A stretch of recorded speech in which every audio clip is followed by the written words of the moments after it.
Hi, welcome to the GF channel. Finally have it. This is what I've been looking for a long time. This is high power FS computer that I'm going to install on my FP motor.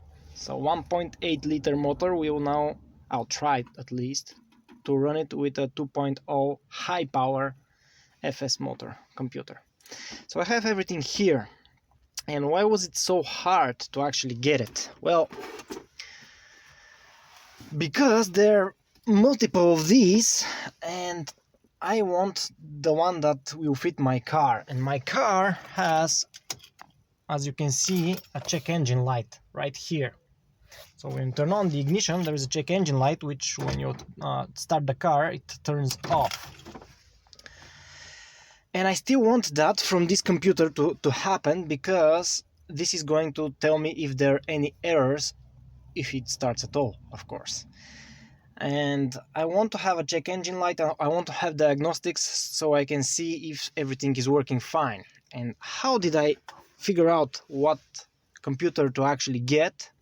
Well, there is a chart for that. So from the software of Mazda, let me show it closer. We choose facelifted 626 and we search for powertrain, and we're interested only in the 2-liter versions, all of them, because I don't know where the chart is. It's not that, so we change it from the top. Not that either. It actually shows something we are going to need. See this is a knock sensor. The FP motor does not have a knock sensor. Interestingly though, there is a thread in the block for a knock sensor, because the 323 and Prema C with FP motor have a knock sensor. Only the 626 with an FP motor does not have a knock sensor. So there is a hole in the block. We just need a knock sensor. There's also a cable. I'm going to show you later on if the engine starts, because it's going to start even without a knock sensor. And this is the one we actually need. So this is how to figure out which computer from an FS motor you need. This table, we are interested in double catalytic converters. So first column shows how many catalytic converters your car has. I want from double, because when they added the double catalytic converter, they also added the check engine light. So if you get a single, it's going to run the engine, but you're not going to have check engine light, and I want that. So we're interested only in double, in manual transmission, and high power. Any of these two will work. This is with immobilizer, this is without immobilizer. And you can see FS6A is the one with immobilizer, and we have it right here, FS6A. So let's first warm up the engine, start the car, warm up the engine, and after the engine is warmed up, I'm going to actually swap this. I'm going to swap this, and I'm going to actually try to disconnect that part and connect it to here and start the car with this key, but I'm going to actually have those two like that while starting the car with these. It should work in theory, we'll see. Okay, let's wait for the engine to warm up. Okay, FS engine in. I have here the immobilizer, the new one, and here is the coil connected. Turn the ignition to on. We have check engine light. Okay, that's good. That's the PCM we want. I'm nervous. Okay. Whoa! It shot. Okay. It looks good. we have a check engine light. Now I'm expecting the code for that check engine light to be the knock sensor. Unfortunately the phone actually died, so let me actually go and show you, while waiting for the phone to load, where I have the knock sensor already installed, just not connected. Afterwards I'm going to show you the knock sensor installation, because I already installed it without connecting it. Let me show you.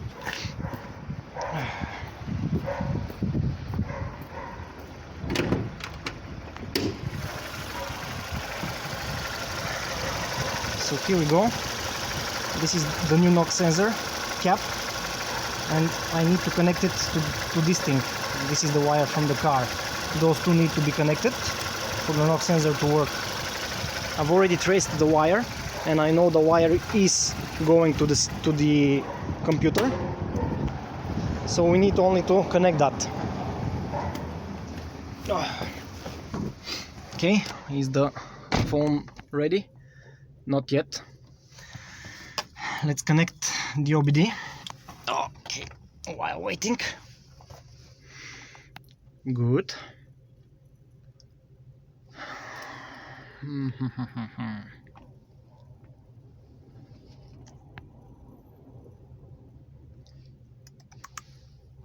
Okay.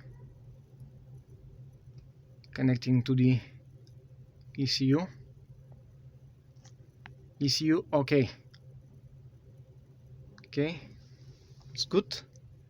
Now let's go to fault codes. Show logged faults. I'm expecting the knock sensor. I'm hoping there's nothing else. Okay, there's one error. Knock sensor. Okay. Woof. Yeah, that's my software. Okay, so I'll now actually connect the sensor. I'll clean the errors, connect the sensor, and start the engine again to see if new error is going to appear. So clear fault codes, clear logged faults. Okay. No longer check engine light. Let's turn off the engine, go connect the sensor. It appeared again. Okay, probably it's the same, hopefully. Let's see, show logged faults. I didn't remember the code, 03 something. We're going to click it again. Yes, knock sensor. Okay, so this time I'm going to turn off the engine and turn the ignition to on, and then actually clear the logged faults. Okay, and turn off the engine. Okay, let's go connect it. Okay, so do you see the small hole above the oil filter? That's where you need to thread in the knock sensor. That's the position of the knock sensor. There is a thread there, you just need to make it go to there. Now, sorry, the cable is connected to here. This is a cap. You need to remove the cap and connect. Now mine is broken. That's the cap. Fortunately the cap, oh no, it's not the cap, bro. Oh yeah, the cap is broken, so that's fine. It should be good with the new. This one should have a place to mount. It even comes with this. Good. So that's where you mount. Let's do it. Okay, knock sensor is installed. Start the engine. Okay, still have the error.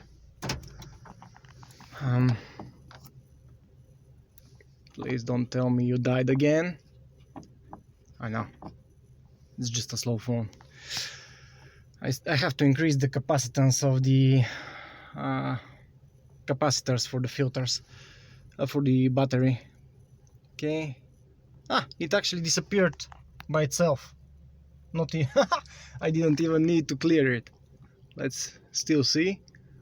Show logged faults.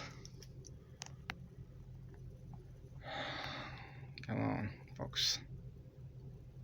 No fault codes stored. Good.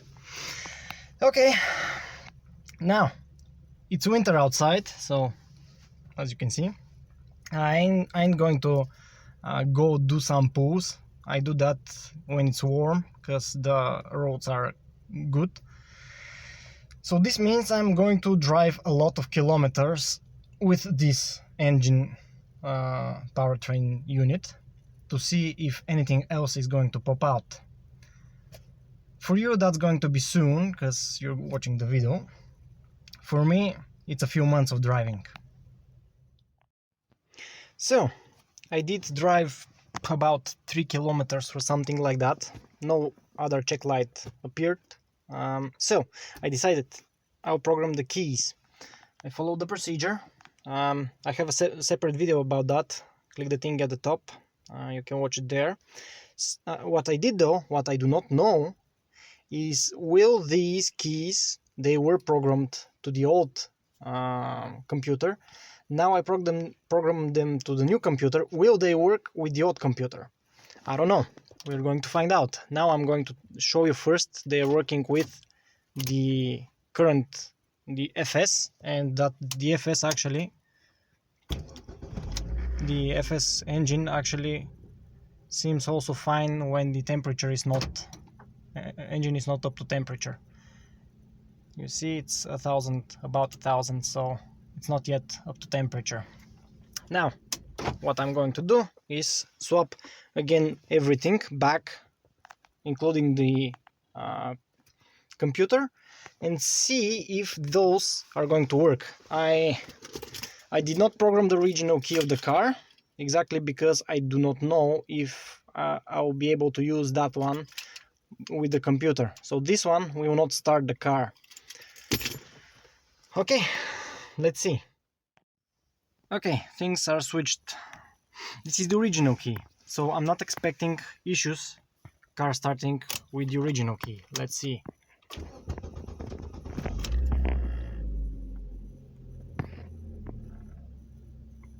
Okay, now I'll actually place one of the programmed keys for the other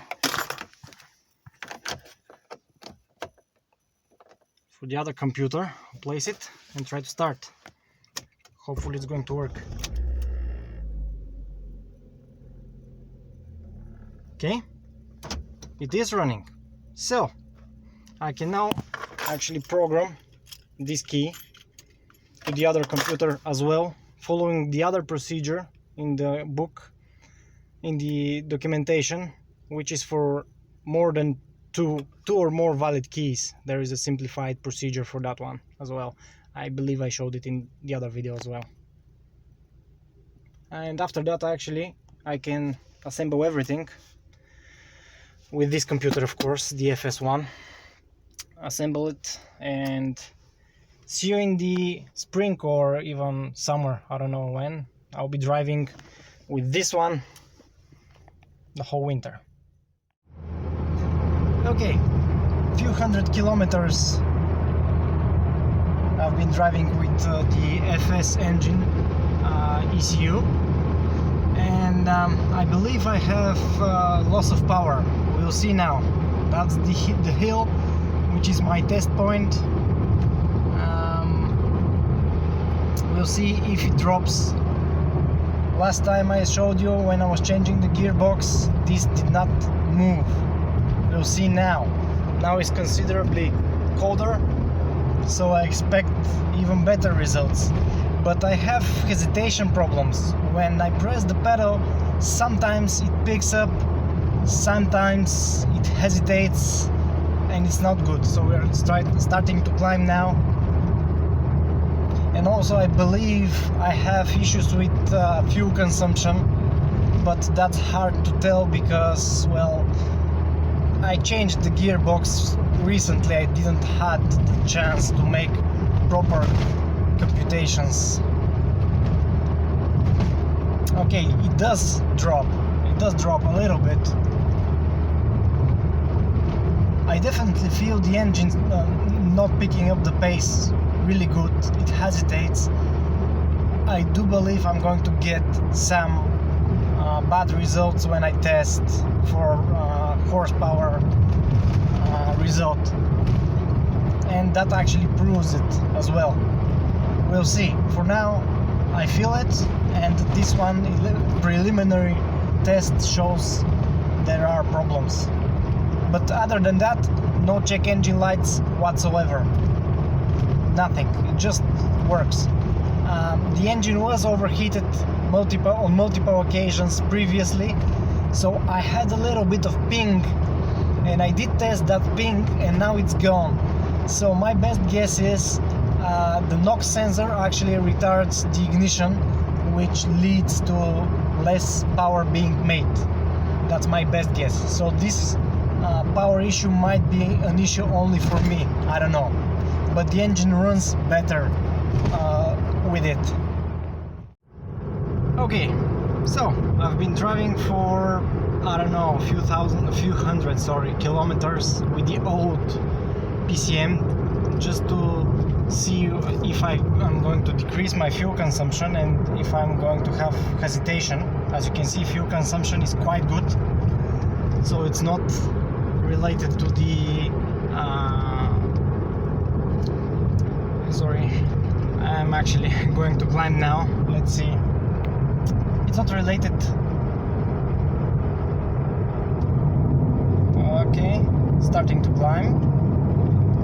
It's heavy on the traffic, so I cannot concentrate. Damn it, this guy will blow me. Go, go, go, go, go, go. I'm not releasing. Go, go, go, go. Okay, still not dropping. As you can see, it's not dropping the speed. I'm maintaining the speed, and the fuel consumption is also very good. So it's not the transmission, because I thought it's going to be the transmission last time, since I didn't do proper testing. That's why I switched back to here, to the original ECU. Okay, it's very bumpy road, and we are at the top. We are at the top. It did not budge. The consumption good. So with the 2.0 ECU, I actually get about 1 liter per 100 kilometers for this same 110 kilometers of distance that you currently see. So 1 liter above this. For the same driving, I do quite good driving, I believe. Okay, since I have access to basically free gas analyzer, exhaust gas analyzer, I decided to compare the two PCMs, how they do with the exhausts.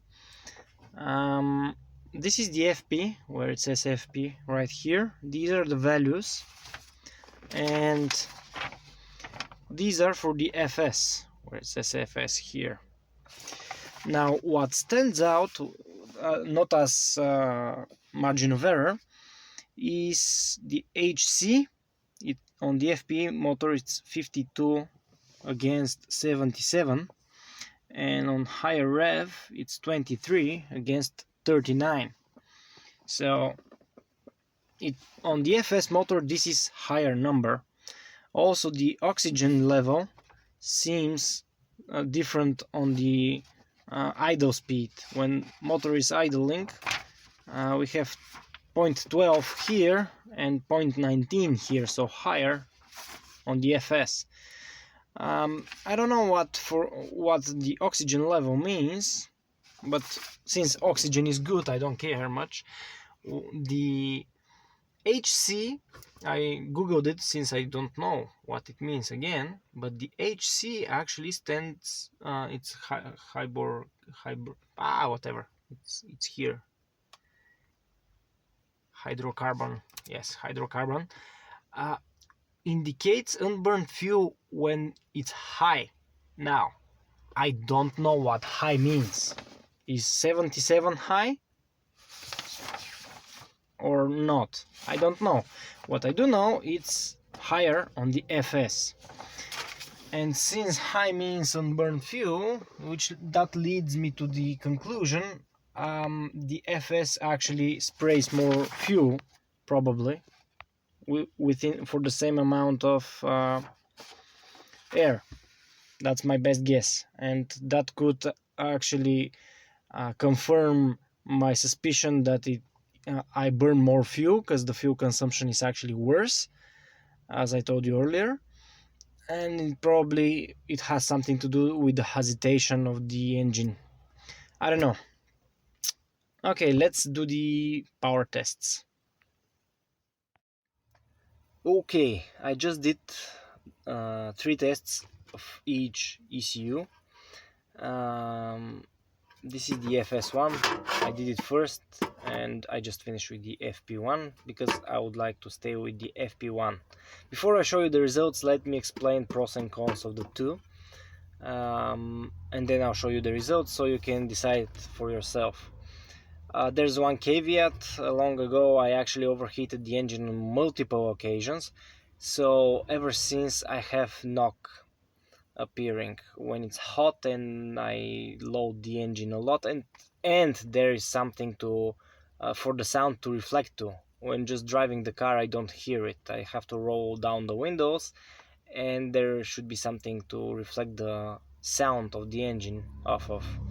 So it's really small knock. I've been driving for a lot of kilometers like that, thousands of kilometers. It didn't do any damage. It's not going to do any damage anyhow.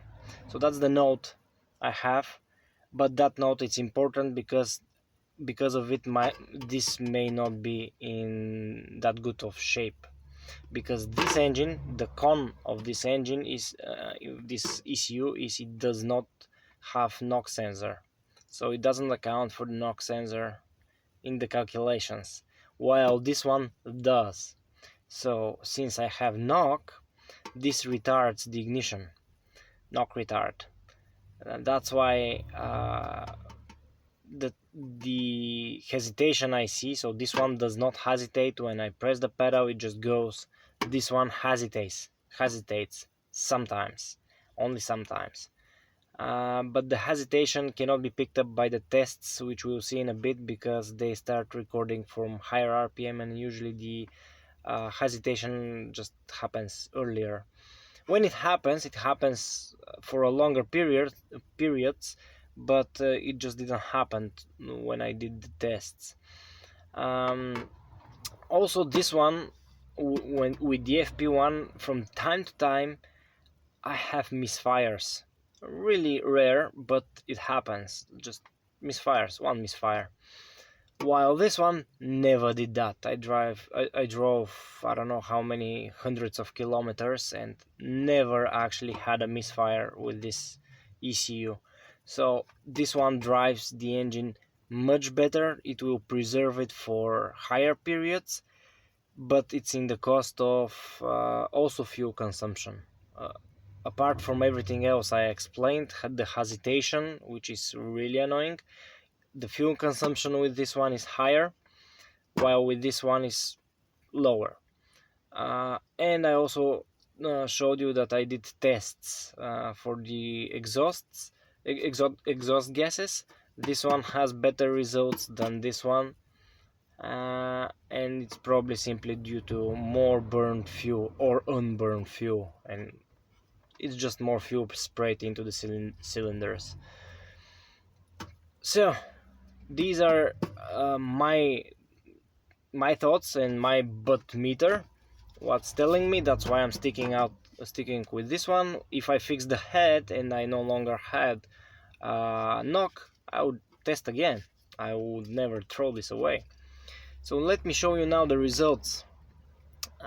Results, as you can see, the first 3, as I said, are with the FS, and then the second 3 from 2022 are with the FP. Now, the second test of the FS tests seems like a fluke. Something didn't go well. 124 to 125 seem fine. The FS, it's a lot more fluky, but average it's about 125. So there's no difference in the power levels. And if you actually choose the best result of both of them and look at the chart, sorry, the phone is broken, but this one was the only one that I could actually calibrate with that program. You can see the chart of the torque. It's pretty much straight. It wobbles, but the other one wobbles as well. It starts with at around 880, goes around 80, whatever that is here, 80. If we go back and we choose the best result for this one on the curves, it sits a little bit higher actually, although the peak one is the same. This is, maybe it's a little bit smoother, maybe. There is difference in the torque. I can feel it when it hesitates. When it doesn't hesitate, I don't feel it. Maybe it's better. Let's try another test. That's not the best. Let's try the worst one. This one. How is the torque on the worst one? Is the worst, and the torque is now closer to 80, but doesn't go below 80. While the best one of the FS does. Let's go with something else from the FS. Come on, go back. Let's go the other good one, or maybe okay, let's go with the worst one, although this is clearly a fluke. Come on. Yeah, this drops significantly below 80. Let's see the other one as well. And 124 curves. Okay. Yeah, it drops below 80. So actually the tests do show it. You can see that always the FS torque is lowered. The peak one is closer to the FP, but overall the torque is just lower, and that is not good. I prefer to have torque rather than horsepower. Okay, that's all. I stick with this one for now. I hope you enjoyed the video. Hit subscribe. I'll be posting more videos soon. Bye bye.